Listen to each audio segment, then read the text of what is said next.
Welcome to I Am Well podcast.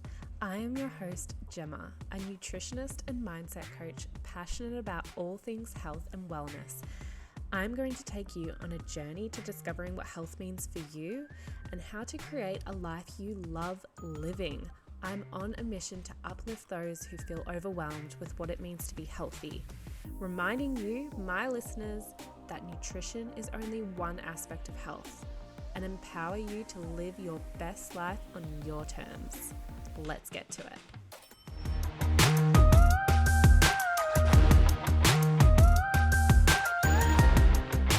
Hello and welcome back to I Am Well podcast. Today is part 2 with Talking with Gabi, Healing with Gabi. So today we are actually talking more on the body. We dabbled in that a little bit in the first part 1.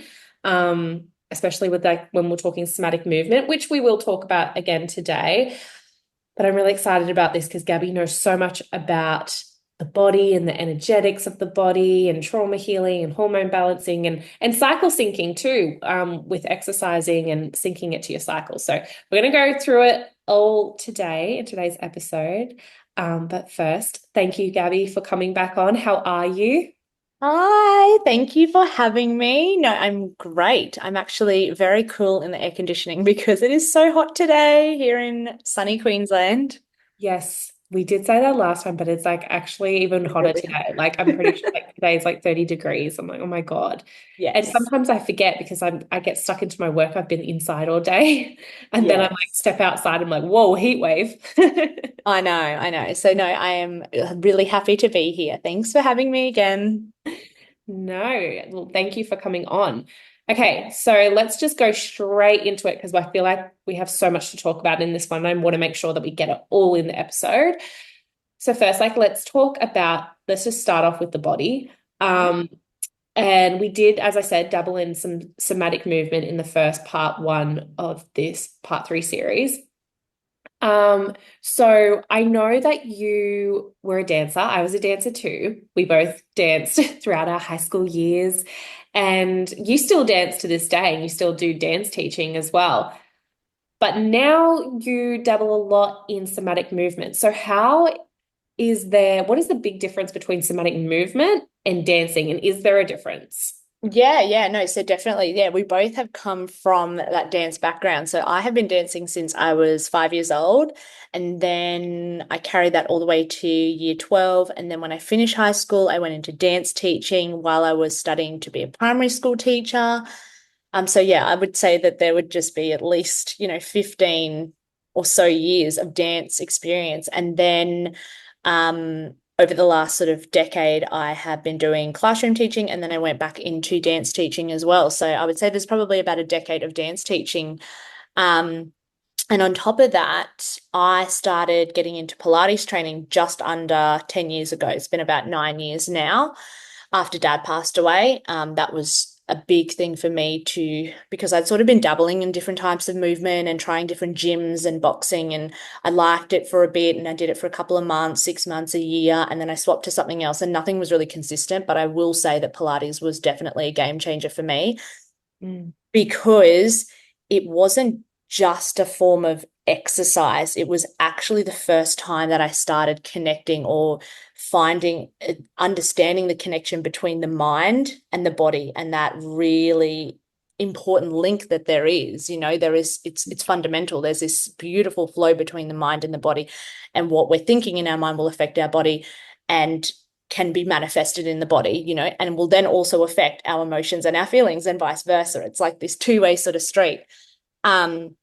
So yeah, Pilates and revisiting dance in my later years was probably the stimulus for having a deeper understanding of the body, the muscle groups, and that mind-body connection. But it was probably the last 2 years that I actually started to go a bit deeper into what is somatic therapy and what does that consist of, and somatic movements. And it is such a fundamental tool in your healing and self-discovery journey, because I guess it's that understanding that it's not just you physically moving muscles around and, getting in that cardiovascular or that strength training or that flexibility, which is so important. Like they're all part of your exercise regime, but it's that understanding that the thoughts and the emotions that we have in our mind can be stored in our body, and that can manifest into physical symptoms, physical pains, physical ailments, things like that. And we need to have that opportunity to release that. So I guess that's the difference between just your standard sort of, I'm going to the gym to lift weights sort of exercise, Mm. to what somatic movement might be, because you're actually understanding the connection between the mind and the body.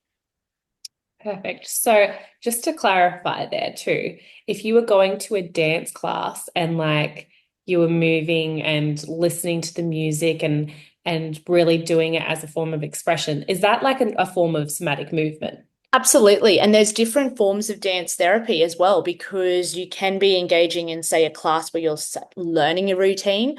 But even when you're learning that routine, and there might be restrictions, I guess, around, you're learning a specific routine, there is opportunities where you can put in your own, little bits in that. And there is those opportunities where you can self-express, but I guess some of the more popular forms of somatic therapy, and particularly with movements, is ecstatic dance. And I'm sure that that's probably a word that you've heard, and some of your listeners. And that's, I guess, free form dance. And that gives the person the opportunity to really let their body express themselves without, I guess, a set routine that you're learning, because you're listening to the music and you'll have a facilitator sort of guiding you through what you need to maybe be doing in this moment and how you might be feeling, and so forth. So yes, a standard dance class will provide you opportunities, but I guess there's other opportunities as well, where you can have even more free form, and more opportunities for self-expression.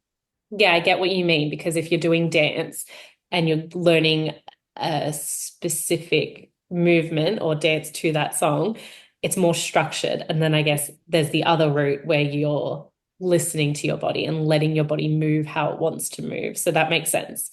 Mm-hmm. So someone who is new to the whole world of dance and the whole world of somatic movement, and they're Mm-hmm. listening to this and they're like, oh, I feel like this is what I need. Especially with that trauma healing that we were talking about in the previous episode. How do you advise like someone could get into this? Like how could they get started? Okay, so I guess it's the biggest thing is coming back to that body awareness. So, understanding and really becoming the curious observer. Like it's really going back to understanding, well, what am I thinking? What is my body showing? What sort of symptoms are coming out of my body? So someone who feels like they might need to engage in some somatic therapy or somatic movement really comes back to step number one, which is body awareness. And that essentially is our first module of our holistic method program, because you need to begin with body awareness and that reconnection to the body in order to help heal emotional trauma, energetics, things that are causing pain.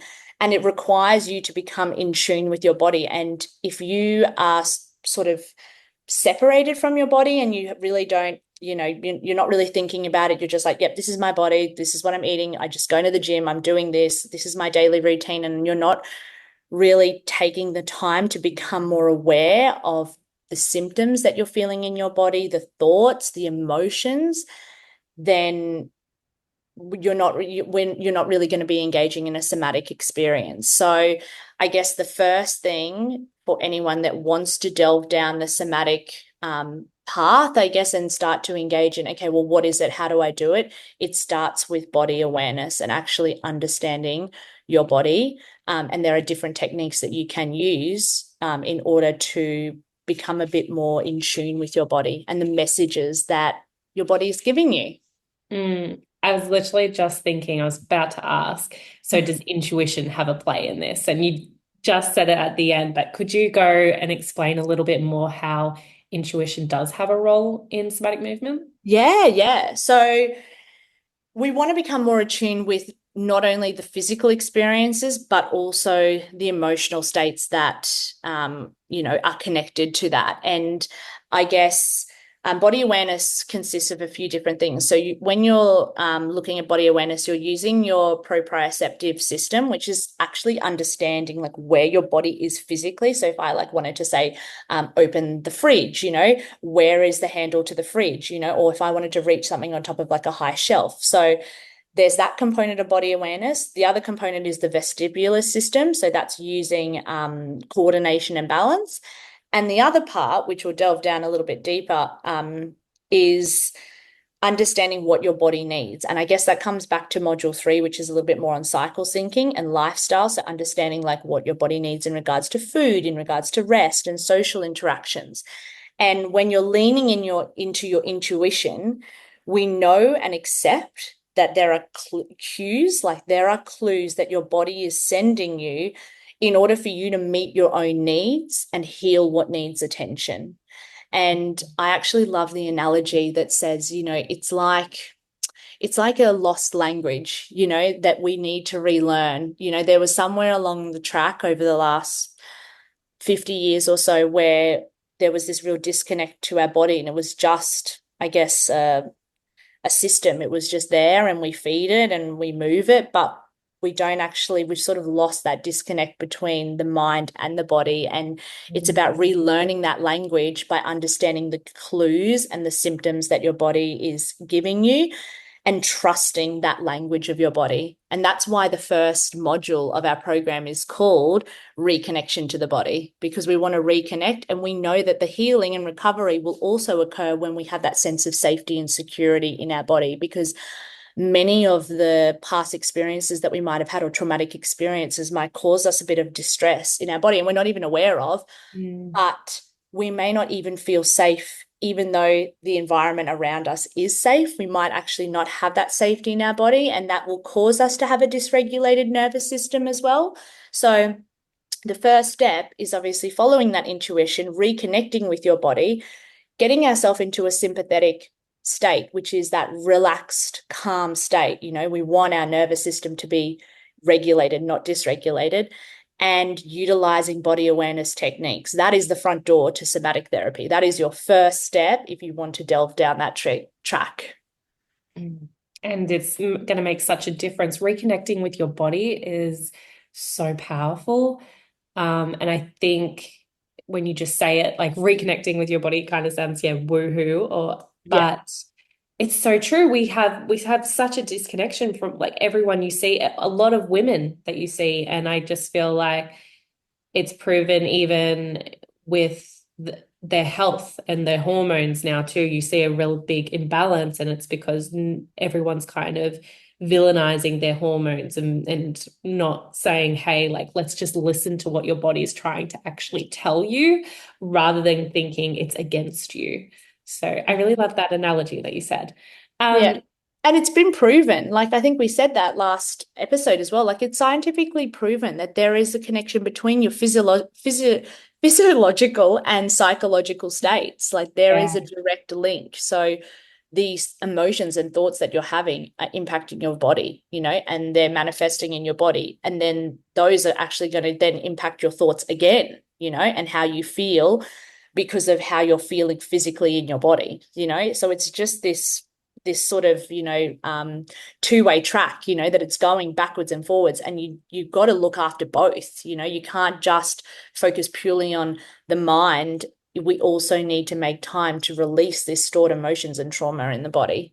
And I know we dabbled on trauma healing a little bit in part 1, but I just wanted to go into that a little bit more today in regards to, do you have any examples, like it can be from yourself or of anyone that you've helped or where that you have helped them through this with some form of movement, and you've seen like yourself, you've literally seen them heal from emotional or physical trauma?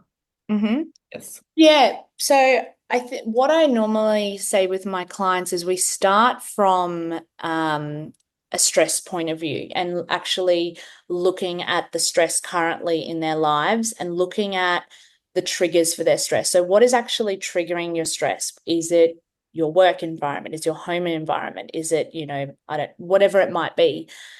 And what's causing this stress? What's causing this overwhelm? Do we have, and again, this sort of goes back to our mind module, is there some subconscious patterns that we need to delve deeper? Is there some shadow work that we really need to surface? Is there past trauma that we have compartmentalized? So we're looking into that, and that's where the mind is so important. But then we find that connect to the physical symptoms. Okay, so when I am feeling stressed because of X trigger, whatever it might be, my kids that are arguing with each other, whatever it might be, what are the physical symptoms that are showing in your body? Are you tightening your shoulders? Are you clenching your fists? Whatever it might be, are you raising your voice? Are you feeling tension in your back? And we start there and we start to make a plan moving forward of how to best manage that trauma. But then we look deeper into those symptoms. Are these symptoms reoccurring? Are they linked to some of these subconscious patterns that are from our childhood, that are from our really traumatic event in our life? And I will, often share my story with, my back pain, my hip pain, and specifically on, my left hip. But I had this reoccurring pain that would come ever since Dad had passed away, and I didn't know anything. I didn't have any understanding, because this is going back before I sort of delved deeper into somatic healing and movement therapy. And it constantly was, kept flaring up, and it didn't matter how much I stretched, how much I exercised, how much I rested, how much I tried different forms of Eastern and Western medicine. It just kept coming back. But now I have an understanding, and the more that I've looked into is like, why is there so much in the hips? Is because the hips is like that is like your treasure chest of where you store emotions and traumatic events, and it gets stored there unless it is released healthily. And I obviously wasn't releasing it, and I know that because, one, I wasn't talking about Dad, but two, I really wasn't giving myself opportunities. I was only sort of delving into like the beginning of Pilates. I didn't understand this mind-body connection. I was just doing it as just a form of exercise and a form of sort of distraction initially. But I guess for other people, two things that I find that are quite common that people say, oh, I keep getting, tightness in my jaw, I keep clenching, or grinding my teeth. I find that I'm becoming this curious observer. And something that I have observed is that often, frequently throughout my day or throughout my week, I'm doing this sort of pattern. So we look a little bit deeper into that and go, okay, well, how is this manifesting in your body? Like, what is the actual root behind that? Like, why are you doing that? Obviously you're frustrated about something, but what's the underlying stress? And it could be that, yes, you can't deal with the everyday stresses, but it could also be a form of anxiety about the future. It could be a form of you're indecisive. There's a big decision that's being made and you're really indecisive about that. It could be that you are leading to burnout and you're burning off more than you can chew. It could also be that you're holding on to some anger or resentment of something that's happened in your life, whether it's with family or friends.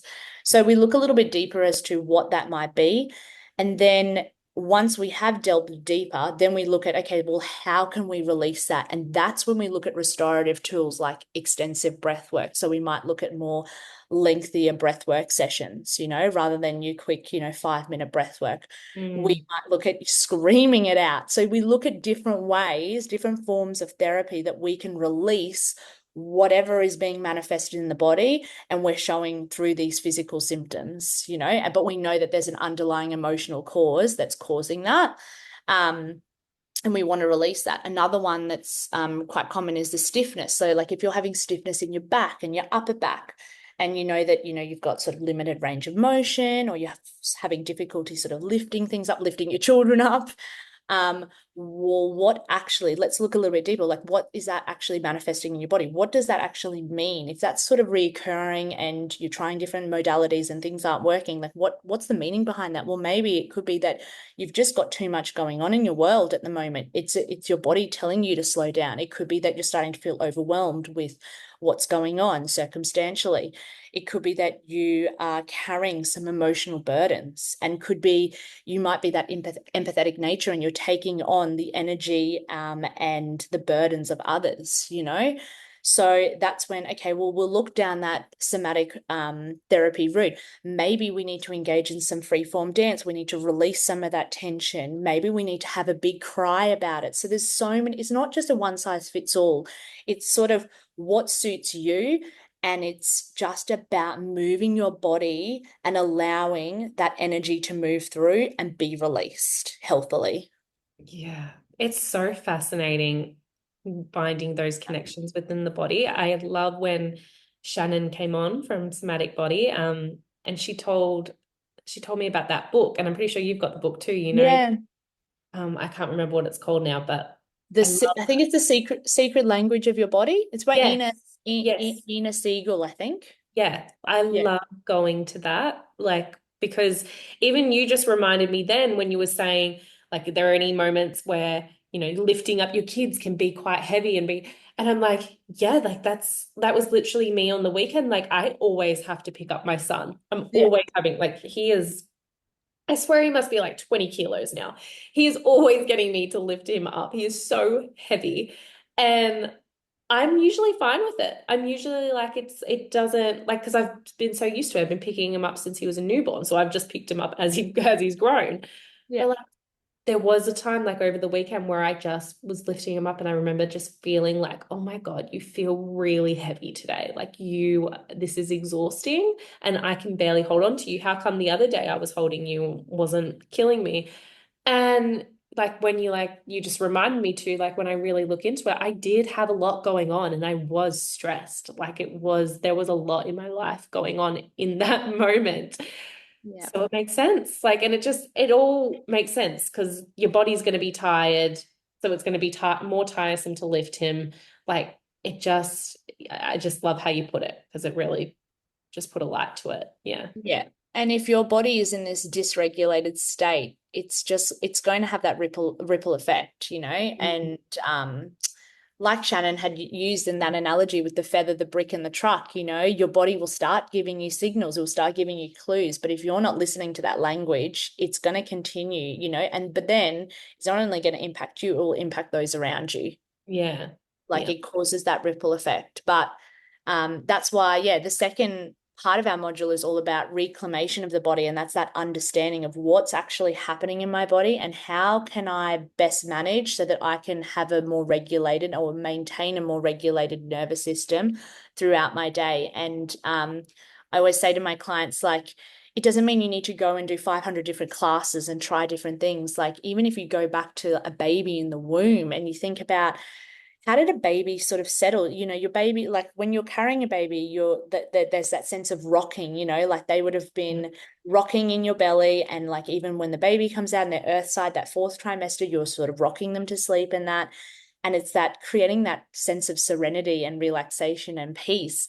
But adults need that too. We forget Yeah. that. Like adults need that too. So I always tell clients, like, go back to just things like rocking, you know, sitting on the floor and rocking, swaying, bending, rolling, any of those sorts of movements are a really nice way to one, you're becoming more aware of your body, but Mhm. two, you're getting yourself into that relaxation response, you know, and creating more of a regulated nervous system.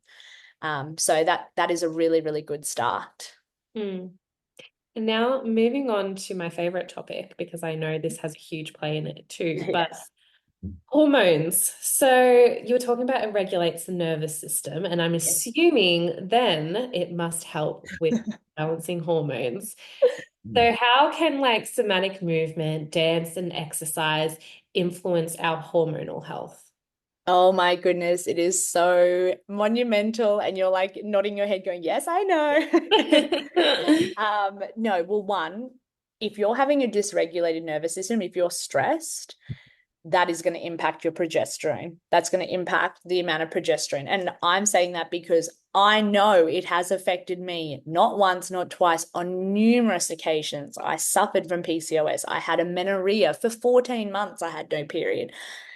Mm. I wasn't having regular cycles because I wasn't producing enough progesterone because I had a dysregulated nervous system. I was stressed. I was storing a lot of unresolved trauma in my lower back and my hips. I had a lot of tension in my shoulders and my upper back. And I was not in tune with my body. I was not listening to my body whatsoever. I was just like, this is me. This is just how I am. Um, and it was affecting my production of progesterone.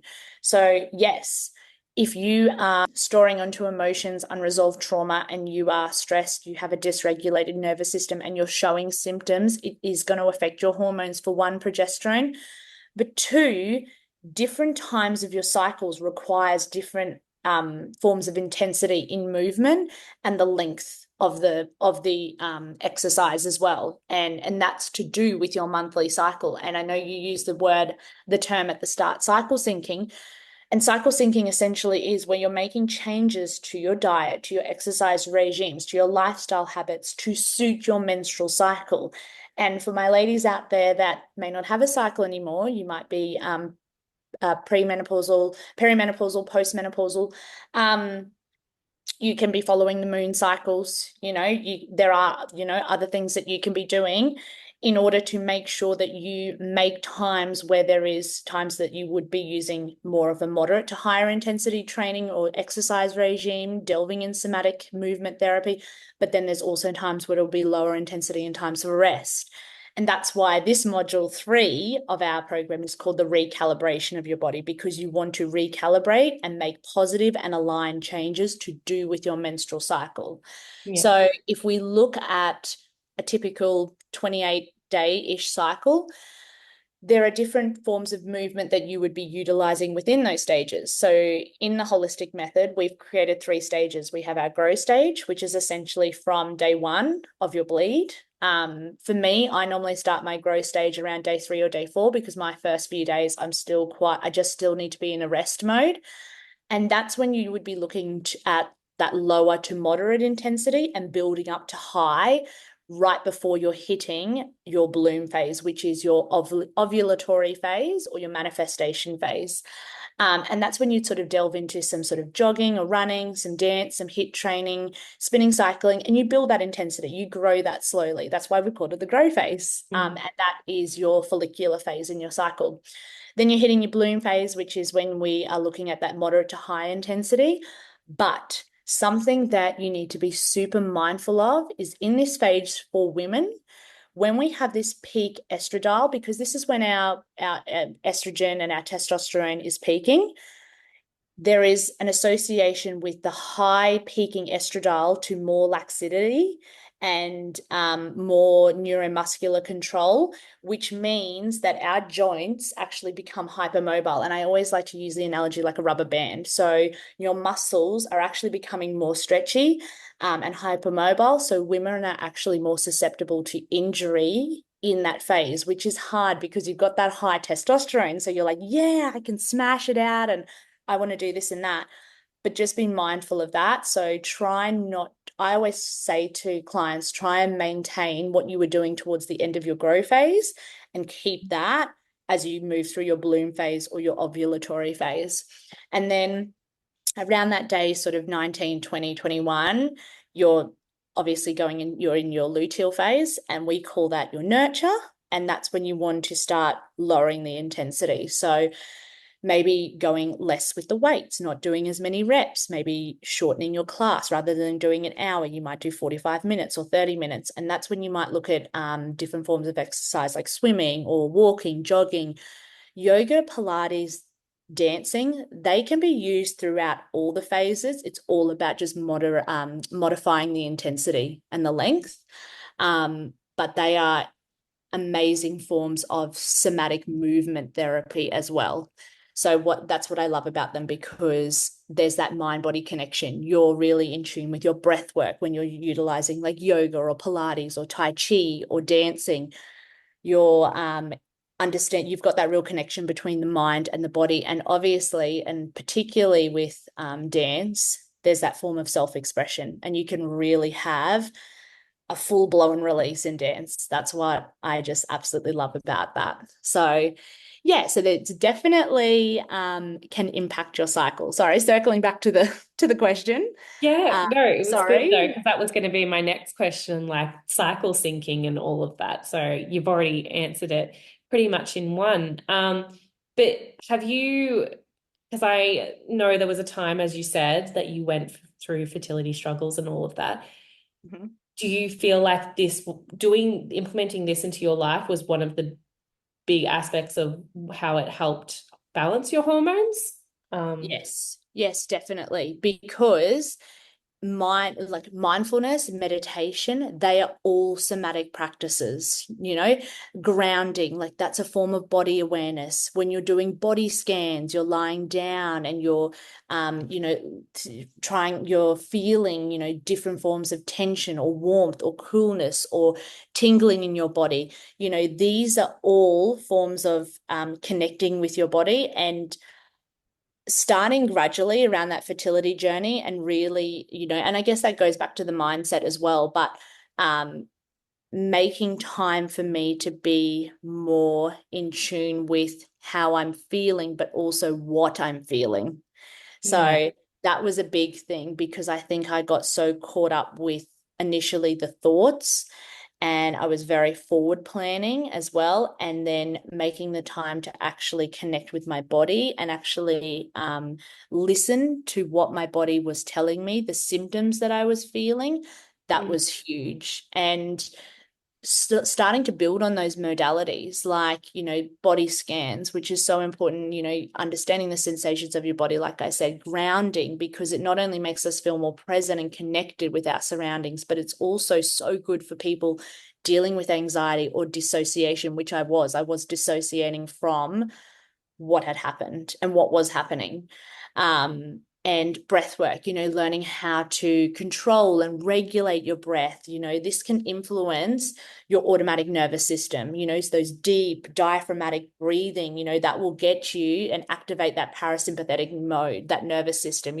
We want to be more relaxed. And I started delving into those, the mindfulness and meditation, which was promoting my emotional regulation, but also was a real catalyst in my healing and self-discovery journey. And then obviously then implementing that dance and that movement therapy where I could express my emotions and express experiences that I didn't want to put into words, or I didn't know how to put them into words. So, whether that be guided or freeform movement myself, I could explore different emotional states. And I just want to say that it's not just dance. Like there are so many other forms of somatic movement or, somatic therapy, like music and sound therapy. I know that that's a big thing, using the singing bowls and having sound baths, art therapy is another huge one. There's drama therapy. So there's so many different experiences that people can engage in to what suits them to allow them to have that somatic release from their body, so that they are not just focusing so much on the mind, but allowing that to be released from their bodies as well. yeah. I'm glad you added that last part. Um, Before I just have one last question, and just in regards to the cycle syncing, Mhm. um, bit of a realistic question. I feel like you'd be able to answer this more than anyone. Mhm. How, if you're trying to do your exercise to a lifestyle of your hormones, what Mhm. if you're like someone that's really busy and you're a dance teacher, right? And Yep. you're a Pilates instructor. Yep. Um, so you've got your classes to teach. So technically you're exercising there and doing that sort of stuff. So you are putting a lot of strain on your body at times. Or say if someone's an athlete, Yep. what would your advice be to them when they're listening to this and they're like, okay, but I can't not do that in the grow phase or something like that? Oh, honestly, that is like exactly what you said. It's a huge challenge. And even speaking to other Pilates instructors, they say the same thing. Like they're like, oh, I'm in my nurture phase, I just want to relax, but I've got this class to teach and that class to teach. And I think it's just about trying to, well, if you have the opportunity to design your classes, one, try and modify them, like if you have that opportunity. But I guess as an athlete, It's about when you're not at work, making sure you prioritize time. For example, if we're staying in that nurture phase, you would be prioritizing time for rest, time Mm, to really take yourself out, look after yourself, pamper yourself if you need to, like those sorts of things. yeah, Because, sometimes, like you said, our lifestyle doesn't have that flexibility where we can always directly align it to our cycle, and I guess that's the same with food and eating.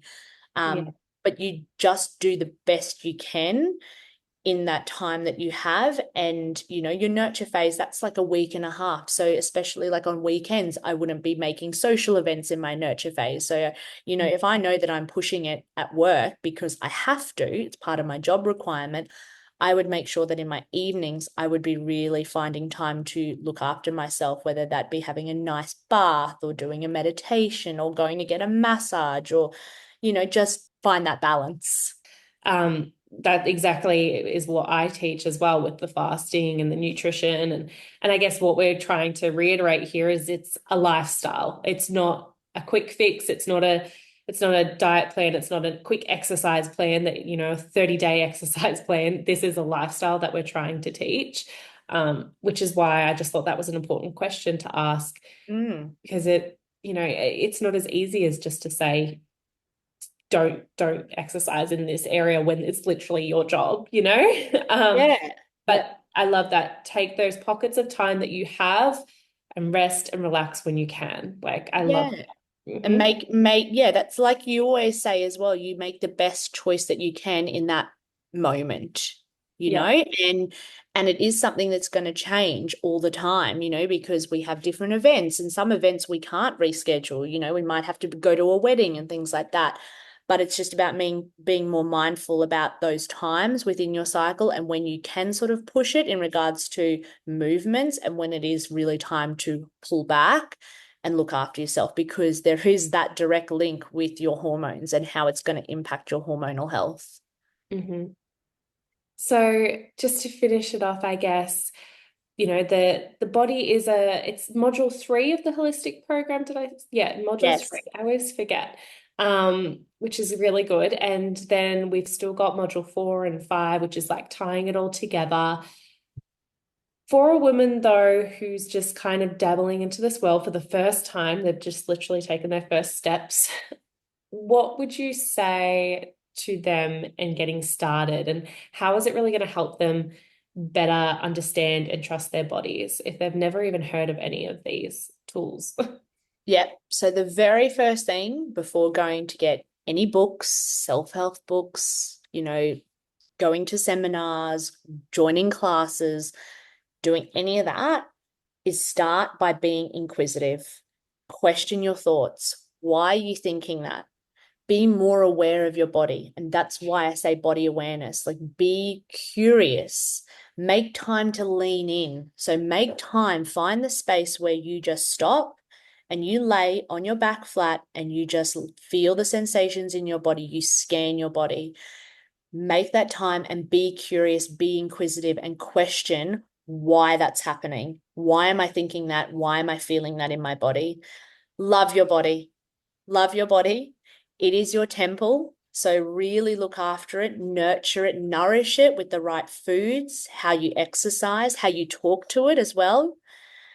And consider the three, because our holistic method are based around the three: the mind, the body, and the lifestyle. So it's not just your thoughts, it's not just what's happening physically in the body, but it's also the lifestyle. What are you surrounding yourself with? The circumstances that you're in on the daily, at work, at home, at other, events. And lastly, begin with small, manageable routines where you start to see, as you'll start to develop a sense of autonomy because you've started to create these preventative and supportive holistic routines that are going to help you in the long run, whether that would be some form of mindfulness in meditation or grounding, whether that would be some somatic movement therapy in the regards of Pilates or dance. So start, whether that is actually, delving into the subconscious, looking at journaling, and looking at your thought patterns. So they would be my things. Be inquisitive, love your body, consider the mind, the body, and the lifestyle, and start to develop small, simple, manageable routines that are going to help you, not just now, but in the long run. Yeah, then that's a perfect place to start. Like for someone that's looking at this and getting overwhelmed and going, oh my gosh, I have to start with the food, or I have to start with the exercise, or I have to start, and doing it all at once is sometimes just doing the opposite effect and burning yourself out.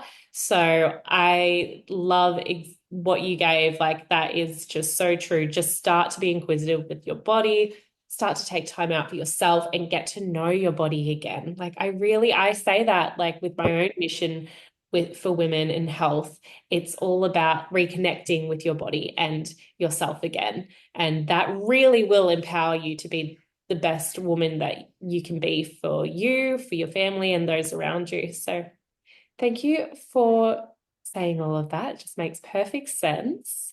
Thank you so much for having me. And I'm so excited about our holistic method program. I just think it really is such a good starting point for women, like you said, that are feeling Yeah. overwhelmed and not sure where to go and where to start. Yeah, it really is. Like we really do cover the basics, but we do it in a way that isn't overwhelming. So if anyone's listening to this and they're interested in getting started with the holistic method, it does start on the 28th. So that is when this podcast is being released. But you still have time to sign up because we're not closing it until the end of the week. So link is in the show notes below. And yeah, thank you once again, Gabby. And I guess we'll talk about the last part in part 3, which is all like low toxing in our environment and stuff. Yeah, so excited, all about the lifestyle. Yeah. So thanks everyone for listening, and we'll talk to you all in the next episode. Bye, guys.